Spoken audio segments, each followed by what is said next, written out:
हमने rational decision making को हमने डिस्कस कर लिया।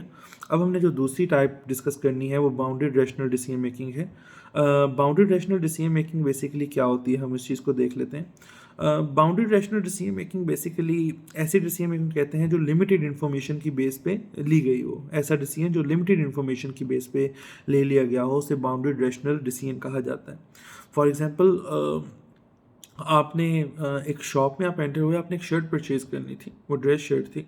अब वहाँ पे तकरीबन ऑलमोस्ट 10 to 12 रैक्स थे, ठीक है ना। आपने पहले 2 रैक्स देखे, आपको एक चीज़ पसंद आ गई और आपने उसी की बेस पे एक शर्ट बाय कर ली। हो सकता है कि थर्ड या फोर्थ रैक के अंदर उससे ज़बरदस्त कोई शर्ट मौजूद होती, हो सकता है सिक्स्थ रैक के अंदर उससे ज़्यादा प्यारी शर्ट कोई सेल पे होती, हो सकता है एट्थ रैक के अंदर कोई शर्ट बंडल्स के अंदर होती। सो मीन्स कि एक बहुत लिमिटेड इन्फॉर्मेशन की बेस पे जब आप डिसीजन ले लेते हैं तो उसको बाउंडेड रैशनल डिसीजन कहा जाता है।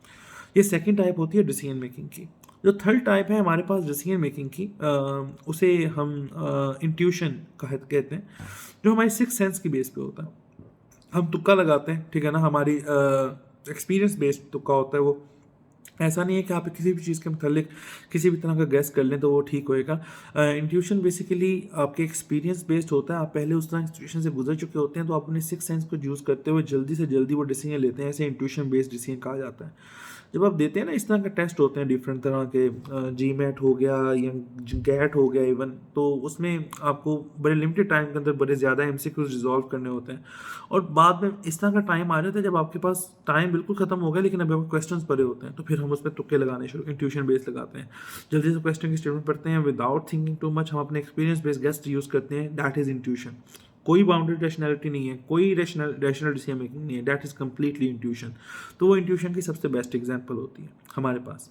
तो ये तीन तरह की डिसीजन मेकिंग हो सकती है हमारे पास जब हम बात करते हैं डिसीजन मेकिंग की टाइप्स की। अब हम आ जाते हैं जिस तरह कुछ एरर्स होते थे हमारे पास उसके अंदर परसेप्शन के अंदर, इस तरह डिसीजन मेकिंग के अंदर भी कुछ एरर्स हमारे पास होते हैं। वो एरर्स कौन कौन से हैं उनको डिस्कस करते हैं। सबसे पहला जो एरर डिसीजन मेकिंग के अंदर होता है वो ओवर कॉन्फिडेंस बायस होता है, ठीक है ना। हम बाज़ का ऑब्वियस चीज़ों को मिस कर देते हैं, ऑब्वियस चीज़ों को हम ओवर कॉन्फिडेंस की वजह से मिस करते हैं। यार ये तो पता ही है ना, ठीक है ना, इसका तो मसला ही कोई नहीं है, ये तो मुझे पक्की तरीके से याद है चीज़, इसको मैं इग्नोर नहीं कर सकता, ठीक है ना। तो ये बात का हमारा ओवर कॉन्फिडेंस होता है जिसकी वजह से हम बहुत ऑब्वियस चीज़ों को इग्नोर करके बहुत मेजर लॉस गेन कर लेते हैं, ठीक है ना। तो ये पहला प्रॉब्लम है डिसीजन मेकिंग के अंदर कि आप जो मर्जी कर लें, आप ओवर कॉन्फिडेंट ना हो, ठीक है ना। आप अपने कॉन्फिडेंस की एक सर्टन लिमिट को अचीव रखें, आप उस लिमिट को सरपास मत करें। जैसे आप उस लिमिट को सरपास करेंगे that thing will haunt you. तो ये पहला एरर है जो हम डिसीजन मेकिंग के दौरान करते हैं, ऐसे कहते हैं ओवर कॉन्फिडेंस बायस। जो दूसरा एरर है जो हम डिसीजन मेकिंग के अंदर अक्सर औकात कर जाते हैं, that is anchorage bias. Anchorage bias क्या होता है कि एंकरेज बायस बेसिकली ऐसे एरर को कहते हैं कि जिसके अंदर हम जो हमें इनिशियली इंफॉर्मेशन मिलती है ना, ठीक है ना, हम सिर्फ उसी पे रिलाय करके अपने डिसीजन को ले लेते हैं, ठीक है ना। हम अपनी जो इनिशियल बिलीफ है बेसिकली हम उससे हटते नहीं है, ठीक है ना। हमें जो स्टार्ट में चीज़ मिलती है, ठीक है ना, हम उसी चीज़ की बेस पे एंकर्ड हो गए और हम उसी चीज़ की बेस पे अपना डिसीजन ले लेते हैं। कोई भी मजीद इन्फॉर्मेशन आ जाए हम कहते हैं कि अच्छा यार हमने इससे नहीं डाइवर्ज होना क्योंकि ये सबसे स्टार्ट में इन्फॉर्मेशन थी हमारे पास। इसे एंकरेज बायस कहते हैं। वो लिमिटेड इन्फॉर्मेशन होती है, वो मुकम्मल इन्फॉर्मेशन नहीं होती। जब आप उसकी बेस पर डिसीजन लेना चाहते हैं तो डेफिनेटली डिसीजन गलत होता है। तो ये दूसरा एरर होता है जो डिसीजन मेकिंग के अंदर एक मैनेजर को या एक एम्प्लॉय को फेस करना पड़ता है। जो थर्ड एरर होता है वो होता है कन्फर्मेशन बायस। कन्फर्मेशन बायस हमारे पास ये चीज़ होती है कि हमारा किसी चीज़ के मतलब बिलीफ होता है, हम बाद में जब उसके मतलब इन्फॉर्मेशन लेने जाते भी हैं ना, इवेल्युएट करने जाते भी हैं, तो हम जिस चीज़ के मतलब बिलीफ है हम जानबूझ के उसको ही कंफर्म करना चाहते हैं। लेट्स सपोज कि अगर मैं मार्केट से ये स्वेटर परचेज करने गया हूँ, ठीक है ना, और चूंकि मुझे ग्रे कलर अच्छा लगता है तो मार्केट के अंदर जितने भी ग्रे कलर थे मैं बार बार अपने फ्रेंड को कहता है यार ये अच्छा है, यार ये अच्छा है, ये अच्छा है। क्यों? मुझे जेन्युइनली ग्रे कलर बड़ा पसंद है।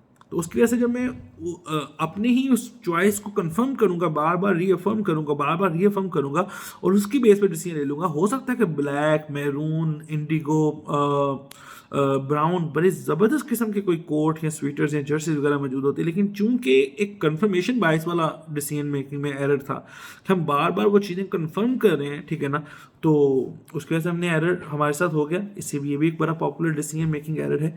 इसी तरह के बहुत से डिसीजन मेकिंग एरर्स हमारी डिसीजन मेकिंग के अंदर हो सकते हैं। और उन डिसीजन मेकिंग एरर्स को हमने मिटिगेट करना होता है, कम से कम करना होता है, क्योंकि वो मुकम्मल तौर पे ख़त्म नहीं होते हमेशा, कुछ ना कुछ एरर्स हमेशा प्रिवेल कर जाते हैं। इनकी हमने सिर्फ 3 से 4 टाइप्स डिस्कस किए हैं। जब आप अपनी बुक कंटेंट देखेंगे तो उसमें बहुत से इसकी टाइप्स होंगे, तो उनको भी डिस्कस किया जा सकता है। तो ये था हमारा डिसीजन मेकिंग के मुतालिक भी पोर्शन।